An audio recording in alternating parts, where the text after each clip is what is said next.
Hey y'all, this is Kathy at Kathy at Home, and I am so glad that you joined me today. I really appreciate those of you that are watching my videos. I'm just getting started in YouTube. So I'm learning a lot of things about editing and camera angles and things like that. So I'm hoping that as I go, they'll get better and better and you'll enjoy them. I've had a lot of fun making them, so thank you so much for joining me. Now today we're gonna do two recipes. We're going to be doing some dried beans and some homemade cornbread. A lot of people do not know how to make cornbread. Cornbread is so easy. I watched my granny make it a million times and I think that it's pretty good. I can't tell the difference between mine and Cracker Barrel, so hopefully you'll enjoy this video. Thanks. Hey y'all, we're gonna do a little cooking today. And so I thought I would just do something real basic, and some people may think this is too basic to do a recipe on YouTube for, but we're gonna do it anyway because there are a lot of young folks that don't know how to do this. We are gonna make some dried beans and cornbread from scratch. So let's get started. All right, so here is my package of dried beans, and these are mixed beans. They're pinto and white beans, which we like in our family. And it's just my husband and I, so I'm just gonna do about half of this bag. The first thing that you want to do with your beans is rinse them.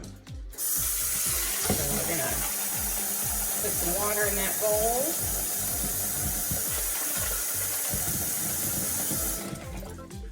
And then what I like to do is I just kind of shake them up in the bowl. And then I'm just gonna let those soak for a while. So I'll be back for step 2 in just a little bit. You can see that the water is a little cloudy where I have let them soak for a while. Now, a long time ago when you got dried beans, you'd have to go through the whole mess of beans and see if there were any clumps of dirt or rocks, pebbles. There used to be a lot of those. You'd have to pick those out. But in the beans that I get today, I very rarely have any problems with those. So I usually just go straight into rinsing them. So after you've rinsed them, of course we're gonna strain out that heavy water. And I like to rinse them more than once.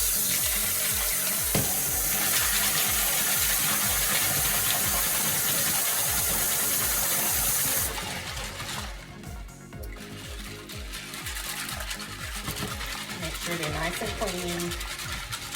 You don't want any dirt in your beans. That's not tasty. Okay. So, there we go. Our beans are soaked and washed and ready to cook. So here I am putting the beans with plenty of water into the pot, and then I'm gonna add some olive oil, probably about 2 tablespoons full. And then I've got 2 chicken bouillon cubes that I'm gonna throw in there. And then I'm gonna bring this to a boil for just get the heat up enough to get to a boil, and then I'm gonna turn it down on low and cook it for probably about an hour and a half until I see that the beans have gotten tender.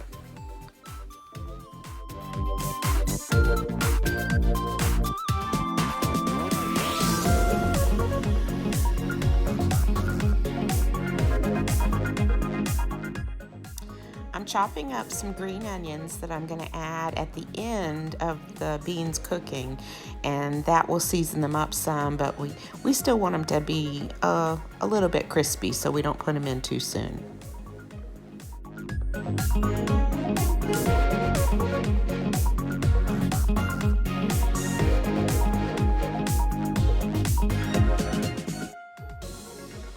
adding some canola oil to my muffin tin, and then I'm going to pop it into a preheated oven that's at about 350 degrees. You want to get your oil hot, and then you're going to be pouring that into your batter in just a little bit.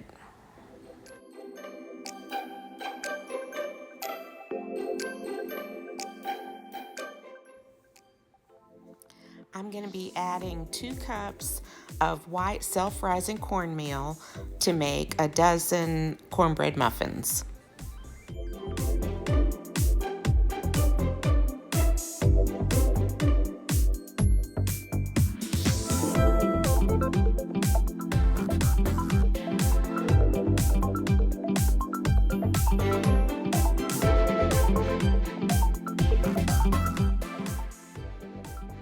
Then add 1 egg.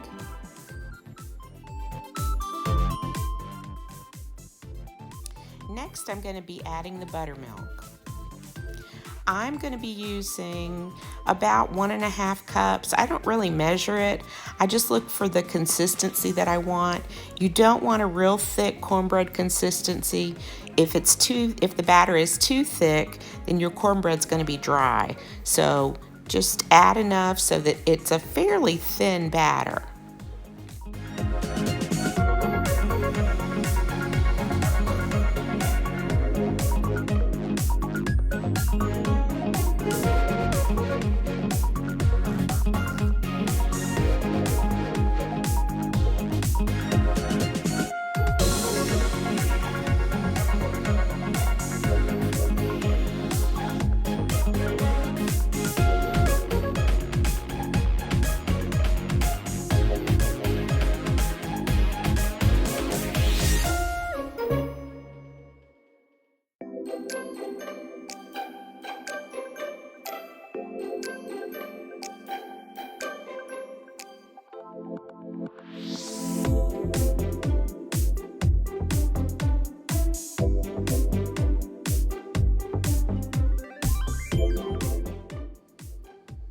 Next, I'm adding the hot oil that's been in the oven, and it's going to bubble up a little bit, and you want to mix that really well.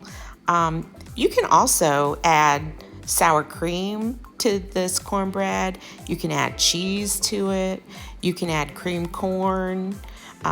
If you want to jazz it up and add some jalapenos, you can add just whatever makes you happy as to what you're going to be serving it with.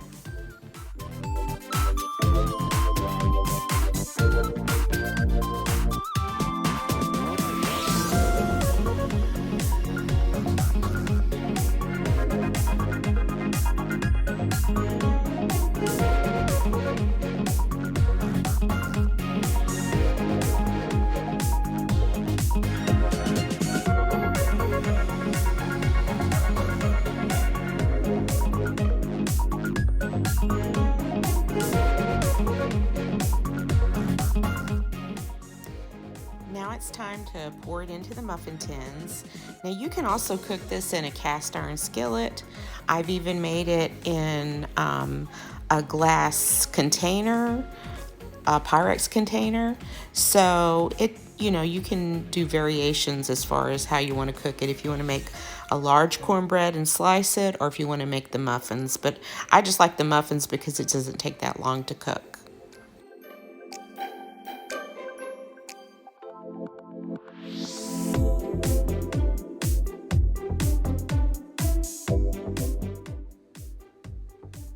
Bake these in about a 350 degree oven, and it'll take about 30 minutes. You could just keep your eye on it, and once they get nice and brown, then they should be ready to go.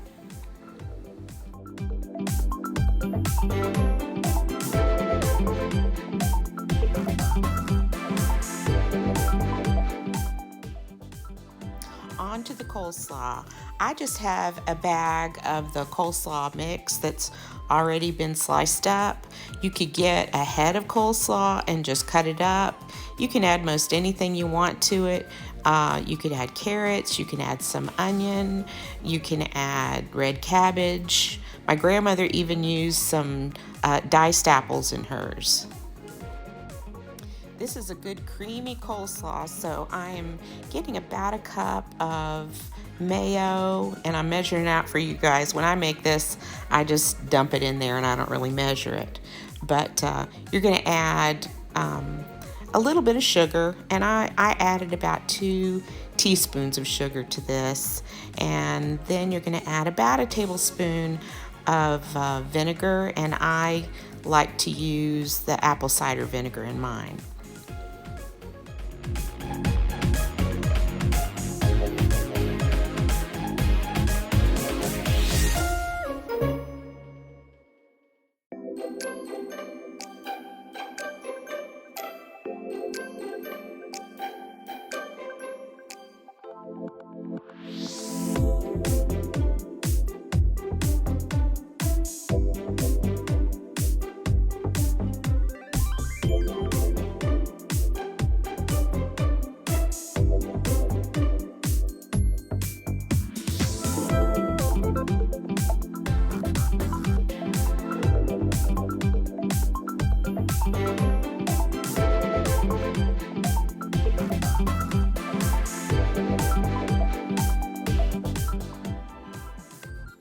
Well, I did add 1 more teaspoon of sugar. Once you've done that, mix it up really well.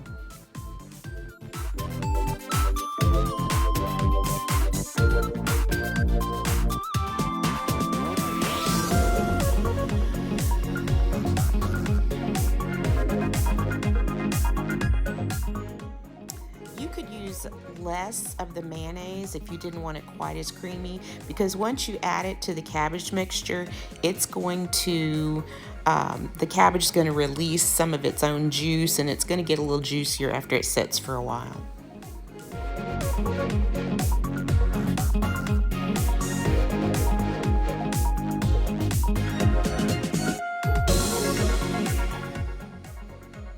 Now it's time to season it up. I just put a little bit of salt on top of it, and then I had some onion powder, so I put some of that in it, and I added some dill. Dill really kind of brightens it up, so I enjoy putting that in there.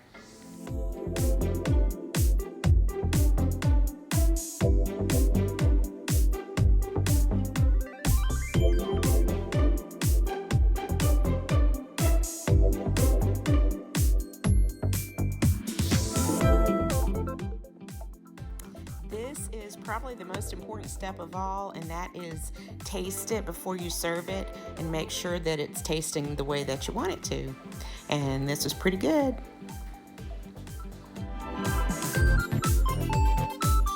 Alright, y'all, we're waiting for these beans to get done. They're not quite ready, and we're waiting for the cornbread to get brown. And once that happens, we are going to be ready to eat.